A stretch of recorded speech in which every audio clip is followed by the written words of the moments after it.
Hi everyone, welcome back to the Comptia Network Plus course, SSL and SSL VPN. Next on the list is Secure Sockets Layer SSL. This security protocol was developed by Netscape to work with its browser. It's based on Rivest, Shamir and Andelman RSA public key encryption and used to enable secure session layer connections over the internet between a web browser and a web server.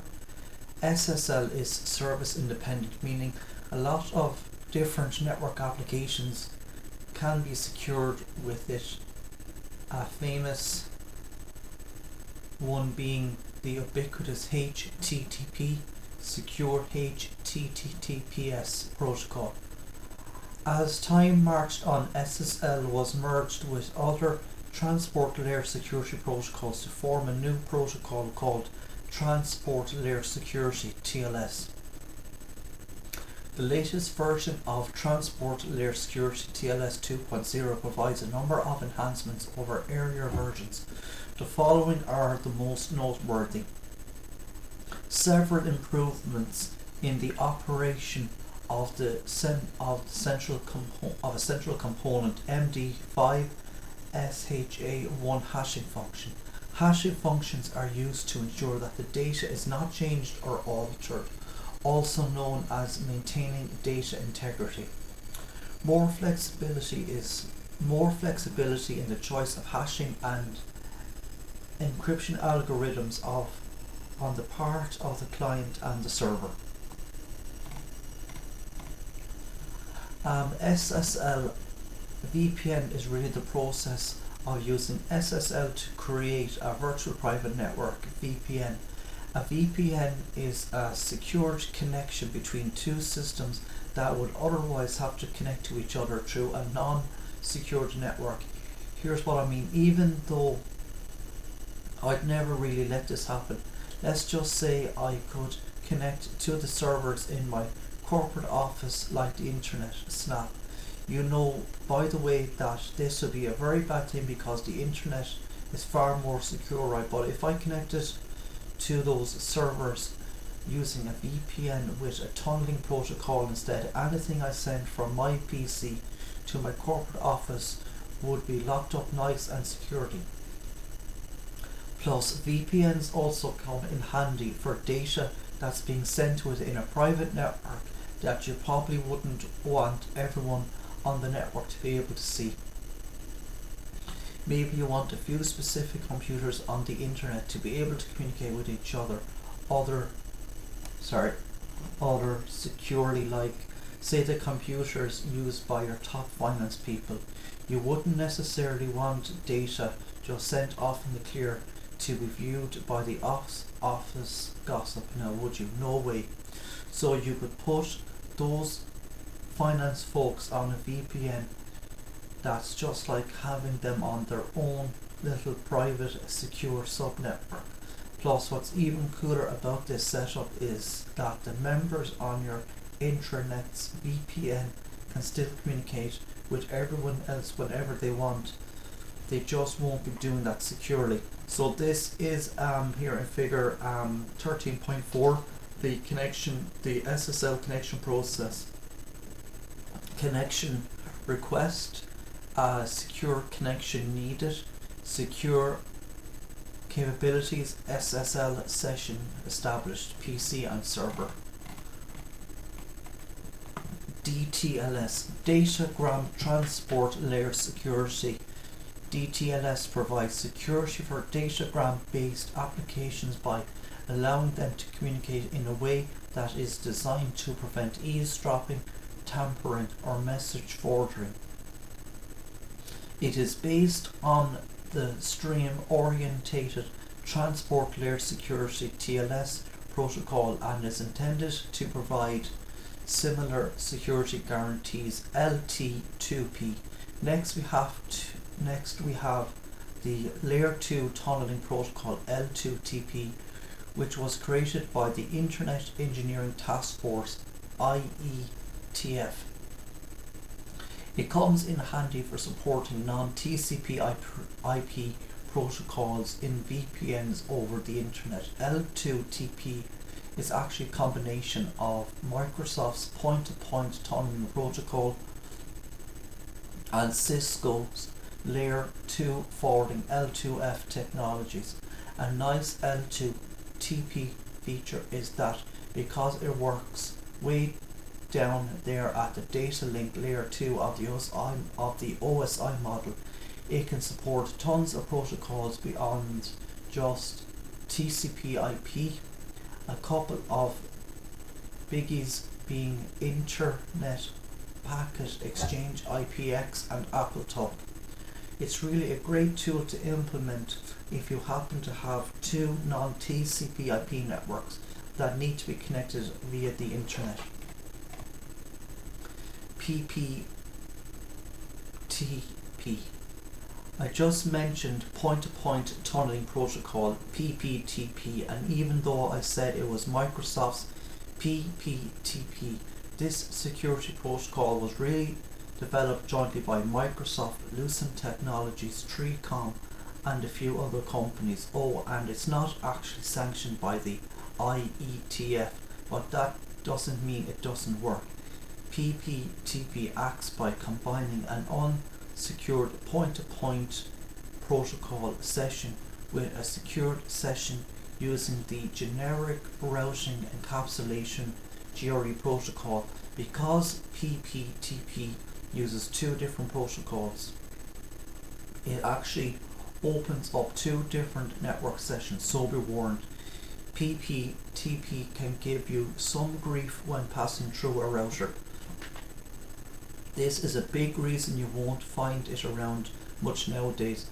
Another reason it's going the way of the dinosaurs is that it originally gained popularity because it was the first VPN protocol to be supported by Microsoft's dial-up networking services, and not too many of us depend on dial-up to get to the internet anymore.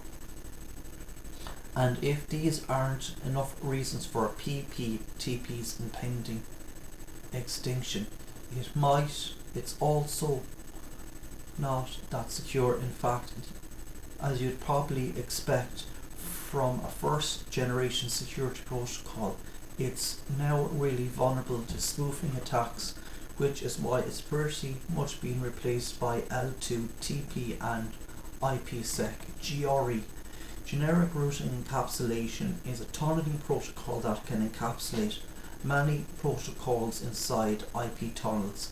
Some examples would be the routing protocols such as EIGRP and OSPF, and the routing protocol IP version 6. Figure 13.5 shows GRE. A GRE tunnel interface supports a header for each of the following: a passenger protocol or encapsulated protocols like IP or IP6, which is the protocol being encapsulated by GRE protocol. A transport delivery protocol, typically IP. GRE tunnels have the following characteristics. GRE uses a protocol type field in the GRE header, so any layer 3 protocol can be used through the tunnel. GRE is stateless and has no flow control. GRE offers no security. GRE creates additional overhead for tunneled packets at least 24 bytes. IPSec, on the other hand, IP security. IPSec was designed by the IETF for providing authentication and encryption over the internet. It works at the network layer of the OSI model, layer 3, and secures all applications that operate in the layers above it. Because it's sanctioned by the IETF and designed to work with IP version 4 and IP version 6, it's got a huge amount of industry support, so it's the standard for VPNs on the internet today. The two major protocols you'll find working in IPSec are authentication header and encapsulation security protocol, ESP. serves up authentication services only, no encryption, but ESP provides both authentication and encryption abilities. Both of these protocols can be used with either mode discussed in the following paragraphs. IPSec works in two modes, transport mode and tunneling mode. Transport mode creates a secure tunnel between two devices end to end. This means that regardless of how many foreign networks, including internet, the packets traverse, it's protected. The data is protected by authentication and or encryption. Figure 13.6 illustrates a TCP/IP packet and a TCP/IP packet in transport mode using AH. ESP can also be used with transport mode. On the other hand, in tunnel mode, the tunnel is created between two endpoints, such as two routers or two gateway servers. Protecting all traffic goes through the tunnel. It is commonly used between two offices to protect all traffic going between the offices regardless of the source and destination. Figure 13.7 shows a TCP/IP packet and then depicts one using in tunnel mode. AH can also be used in tunnel mode. So here you see in figure 13.6 we have standard TCP/IP packet. So we have TCP/IP payload, TCP header, destination IP address, source IP address, IP header. TCP/IP packet with AH in transport mode. TCP/IP payload, TCP header, AH header, destination IP address, source IP address, IP header. TCP/IP payload, TCP header, destination IP address, source IP address, IP header. TCP packet with ESP in tunneling mode. TCP/IP payload encrypted, TCP header encrypted, ESP header, destination IP address, source IP address, IP header. You can see here that when data is tunneling in this way, hackers can't even see what transport protocol you're using, let alone to decipher that you're transmitting. ISAKMP, Internet Security Association and Key Management Protocol, defines procedures and packet formats to establish, negotiate, modify and delete security associations (SAs). SAs contain information required to execute security services such as header authentication and payload encapsulation.